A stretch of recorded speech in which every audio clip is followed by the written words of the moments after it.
Ya, listo, ya. Listo, bueno. Mi nombre es Juliet Sarmiento, soy licenciada en Pedagogía Infantil de la Universidad Iberoamericana y ¿qué te cuento? Llevo 13 años como docente. He pasado por varias instituciones educativas privadas principalmente y pues es una labor que amo y me encanta realizar. Llevas bastante tiempo. ¿Cuántos años tienes? 32, empecé a los 17. Uy, empezaste súper joven. Sí, Qué señora. chévere. Sí, y la universidad también la empecé a esa edad, entonces no, digamos que tuve de una vez, o sea, empecé de una vez a trabajar como docente iniciando la universidad. Entiendo, súper chévere, súper chévere. Bueno, entonces te comento, pues mi nombre es Natalia Páez, soy estudiante de licenciatura en educación infantil en la Universidad Minuto de Dios.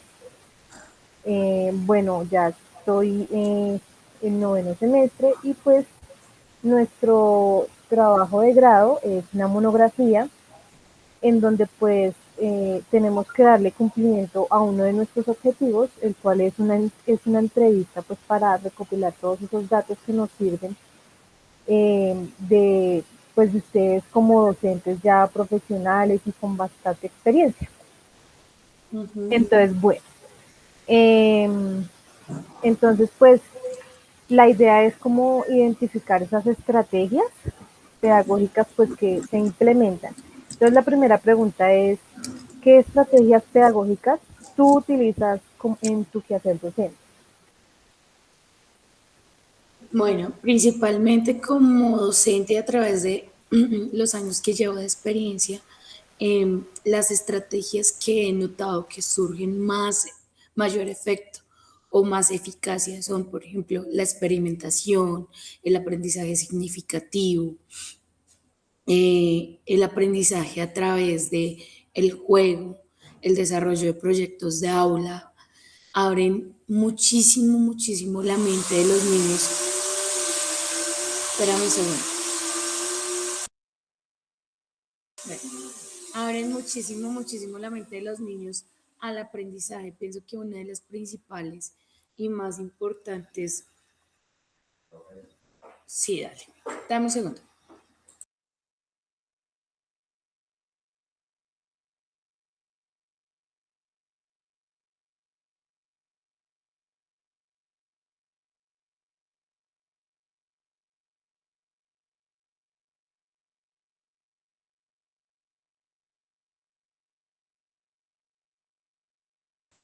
Bueno, ya, perdóname, están en aseo aquí en el colegio.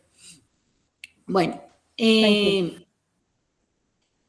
te decía que lo primordial es generar interés en los niños por el aprendizaje, por el conocimiento.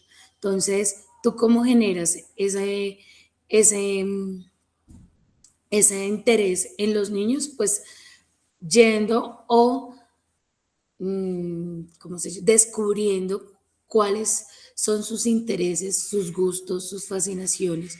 Y digamos que el tema de proyectos de aula permite que, que sea más visible ese interés y ese desarrollo del conocimiento en los niños, porque pues tú aprendes lo que a ti te gusta, no lo que a ti te imponen. Entonces,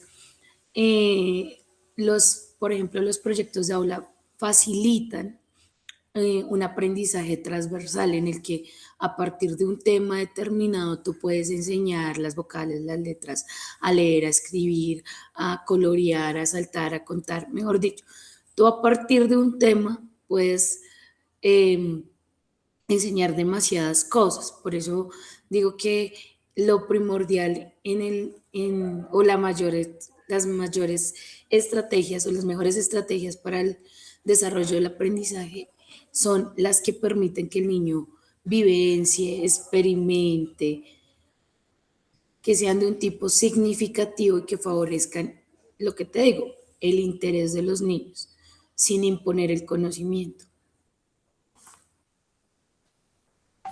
Ok, perfecto.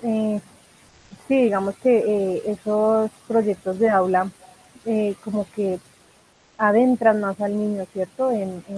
Pues Sí, en claro, cada tema y en invitan todo. al niño a que Sí, indague, consulte, se interese y generan preguntas que son desequilibrantes, entonces que le ujú, causan a uno como cierto grado de venga, pero ¿cómo lo podemos hacer? Y el papel de exacto, nosotros como docentes en este tema de proyectos de aula, o pienso yo que en general en el aprendizaje es que somos mediadores del conocimiento, más no somos eh, como dueños del conocimiento, se podría decir. sí, Nosotros no somos dueños del conocimiento, sino somos mediadores. Entonces, ¿qué ujú, haces tú como docente? Medias en el conocimiento, entre el conocimiento y el niño y permites que el niño conozca, pero sí, que sea por voluntad, más no sea impuesto. Entonces, que ujú, sea un aprendizaje más significativo. ok. Tú también mencionabas sobre el juego.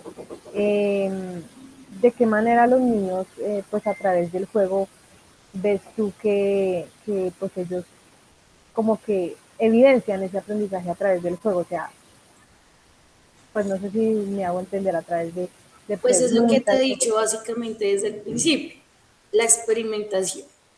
¿Tú cómo Sí, aprendes? Haciendo, sí, ¿sí?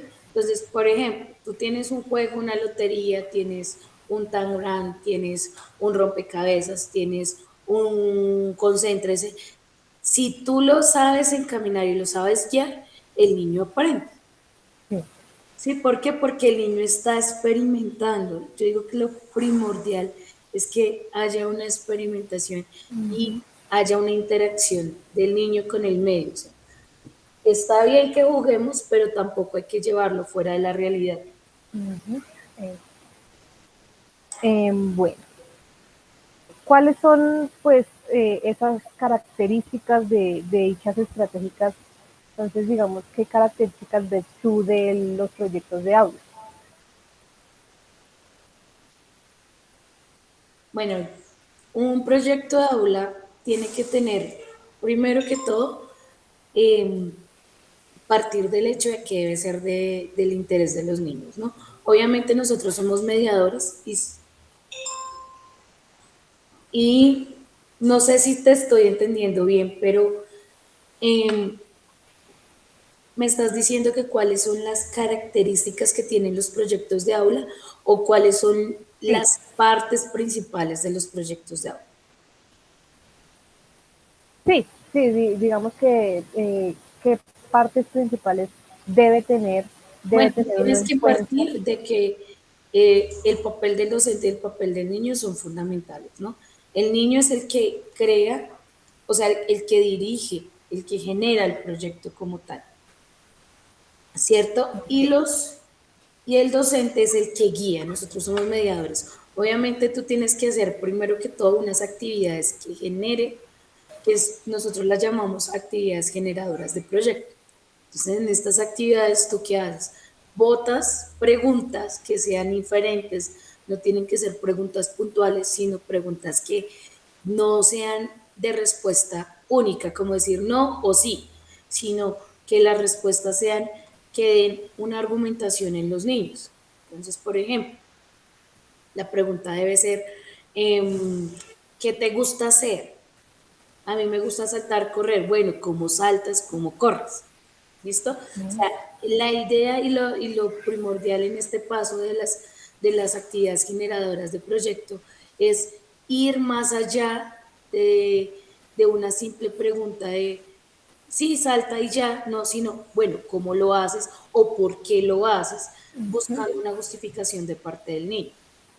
Después de tener ya unas actividades generadoras de proyecto donde uno como docente identifica eh, los temas o el conocimiento de interés del niño, pues ahí uno empieza a partir desde unas preguntas como ¿qué quiero saber? Ejemplo, mi proyecto, sí, yo sentí curiosidad por los insectos, los bichos que llaman los niños. Entonces nosotros decimos, bueno, ¿qué quieres saber de los bichos? cuántas patas tienen, dónde viven, cómo se alimentan, cuántas características tienen, qué clases hay, sí, o sea, tú vas construyendo tu proyecto a partir de las preguntas que los niños mismos hacen, pero tú eres la guía y no puedes dejar, digamos, por de alguna manera decirlo, morir el proyecto que se quede muy superficial. Siempre debe ir uno intentar ir uno a profundizar y a buscar la argumentación de los niños en el desarrollo de los proyectos. Porque pues fácilmente yo puedo hacer un proyecto de animales y darles las respuestas, pero sí, los niños nosotros tenemos que desarrollar el pensamiento en los niños. ¿Cómo lo desarrollas? Por ejemplo, vuelvo al tema del proyecto, dos bichos. Entonces, tú le pones un animal, una hormiga en los niños como imagen, porque la encontraron afuera, dio la casualidad que en la calle, que en el patio encontraron el, el animal. Entonces, ¿qué haces? Tú le dices, pones la imagen. Bueno, ¿qué ideas creen o qué saben ustedes sobre este animal? Sabemos el nombre, es la hormiga. Listo. Haces como un cuadro mental con los niños, pero los niños no saben que es un cuadro mental, eso lo sabes tú. Pero los niños sí, simplemente están direccionando unas preguntas o diciendo unas características del animal. Listo, ya sabemos qué pasa con el animal. Posteriormente, o sea, el paso a seguir podría ser decirles, bueno, ahora vamos a construir un escrito, en el caso de primero, sobre las hormigas. ¿Qué podemos decir con base en esto que escribimos?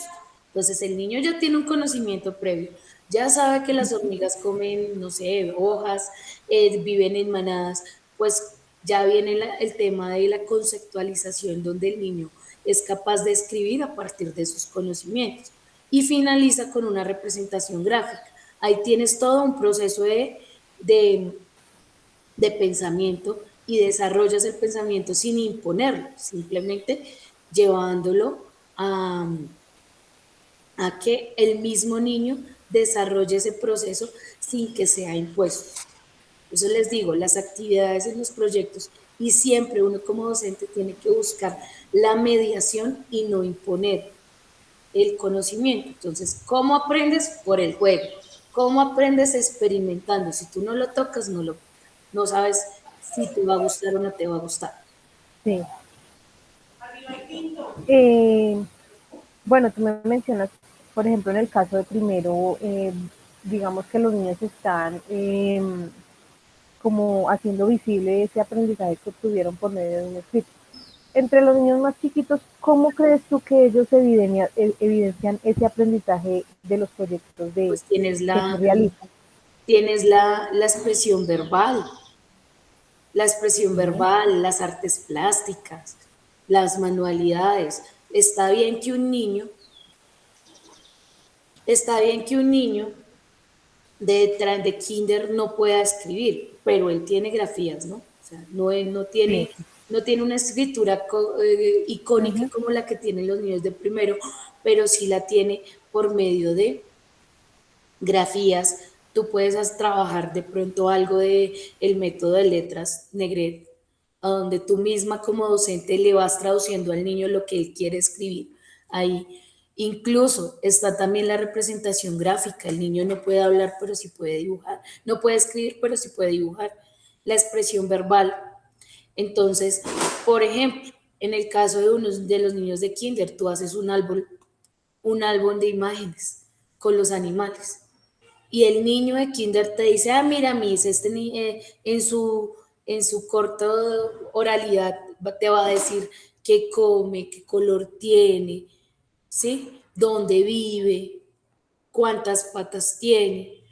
Entonces, es partir y obviamente tú sabes que conforme a los ritmos de desarrollo de los niños, de acuerdo a la edad, es diferente el nivel de profundización en los temas.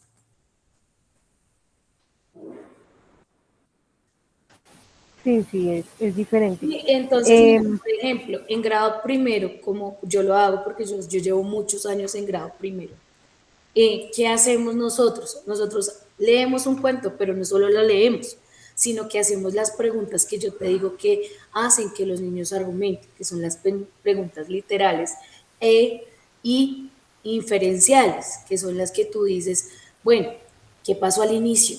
Yo les digo, o sea, leemos el cuento, pero ellos me cuentan qué pasó al inicio, luego qué pasó y al final qué pasó. Bueno, y si no hubiéramos tomado esta decisión y hubiéramos hecho otra cosa, ¿qué hubiera pasado? O sea, hacemos que los niños mismos construyan hipótesis. Ahora bien, también tú quieres una representación que no sea solo escrita, pues hazlo de forma gráfica. En una hoja la par la divides por tres y le cuentas al niño, dibújame qué pasó al principio, dibuja qué pasó en el medio o después y qué pasó al final. Y el niño te lo hace invitándolo a que él mismo tenga eh, retos y a superarse a él mismo. Entonces, por eso es importante que el conocimiento sea construido, más no impuesto, y que sea voluntario. Ujú, sí.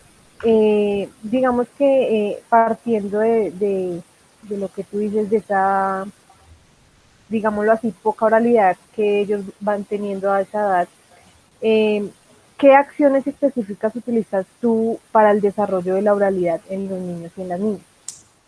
Es muy fácil lo que te vengo diciendo. El desarrollo de la oralidad de los niños se nutre ¿dónde? ¿No? Cuando tú empiezas a permitir que el niño se exprese desde lo que él sabe, desde lo que él piensa, Sí. desde lo que a él le gusta. Entonces están las preguntas como, mi amor, ¿qué hiciste el fin de semana? El niño te va a decir, hice, no sé, fui al parque, estuve con mi familia y tú le vas repitiendo, ah, fuiste al parque, porque el niño tal vez te contestó, fui al parque, ¿sí? Entonces, si tú repites, le repites a él al mismo tiempo, el niño va haciendo conciencia fonológica, ¿no? Entonces ahí es donde empezamos a promover la oralidad en los niños desde pequeños. Importantísimo, pues la conciencia fonológica desde los primeros años, en la que los niños conocen el sonido de las letras y que uno como adulto siempre exagere en la pronunciación y la vocalización de las palabras. Sí. Em, bueno, como tú, bueno, digamos que me lo has venido comentando, pero pues es la última pregunta. ¿Cómo crees que los estudiantes evidencian el aprendizaje por medio de la oralidad?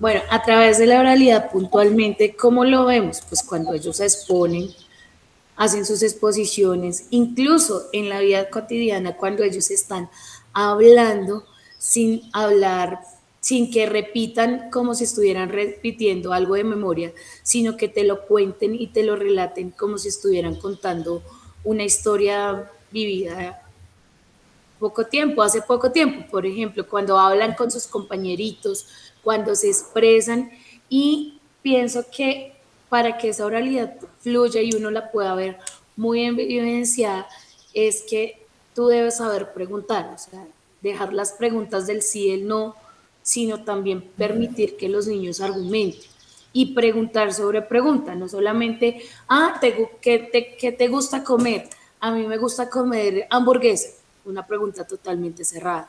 Entonces tú le dices, ah, bueno, te gusta la hamburguesa, pero ¿por qué te gusta la hamburguesa? Entonces tú ya llevas al niño a que aprenda, a que piense y que se cuestione y diga, venga, ¿por qué me gusta la hamburguesa? ¿Porque tiene salsa de tomate o porque sabe muy rico o me gusta mucho el queso? ¿Sí?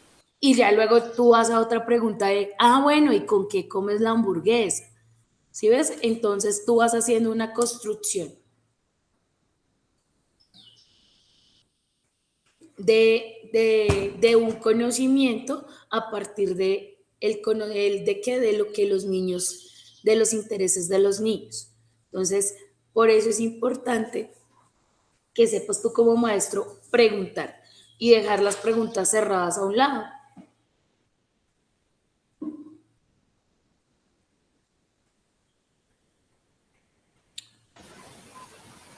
¿Me escuchas? Sí, señora. Ah, sí, bueno, digamos que tú como maestra, digamos que tú los evalúas eh, o cómo haces ese proceso de que ellos sí aprendieron Bueno, o tú tienes que tener en cuenta que uno como docente tiene que tener una forma de evaluar cuantitativamente dependiendo del colegio donde tú trabajes o cualitativamente, pero en las edades de ciclo inicial, que son las que nos comprenden a nosotros como pedagogos, la evaluación no puede ser cuantitativamente, porque no todos los niños tienen el mismo tiempo de ritmo de aprendizaje, sino que debe ser un proceso. Como es un proceso, tú debes hacer un proceso cualitativo, dependiendo del proceso de cada uno de los niños, a través de cómo, de la observación, a través de escuchar a tus alumnos, de ver su proceso día a día. Lo rico y lo delicioso del tema de evaluación aquí en el ciclo inicial principalmente es eso, porque tú ves muy rápido esos avances. Tú ingresas con niños que en primero, al principio de año, escribían 2 palabras y llegan a mitad de año y ya escriben párrafos, construyen oraciones y todo eso ha sido gracias al proceso que tú llevas de observación, de retroalimentación, de que si no me funcionó esta estrategia con este niño, pues me funciona con este otro, pero con este no, entonces con este debo implementar otras estrategias. Por eso la evaluación del ciclo inicial es constante y casi que diaria y cualitativa, o sea, la evaluación en las edades antes de los 7 años no puede ser cuantitativa porque pues no tiene un sentido. sí. Bueno, Juliet, pues creo que eso sería todo. Te agradezco mucho, digamos que fue muy enriquecedor todo tu aporte y pues muy gratificante. Entonces, pues muchas gracias. Bueno, gracias a ti. Hasta luego, que estés bien. Bueno, hasta luego, que estés bien, muchas gracias.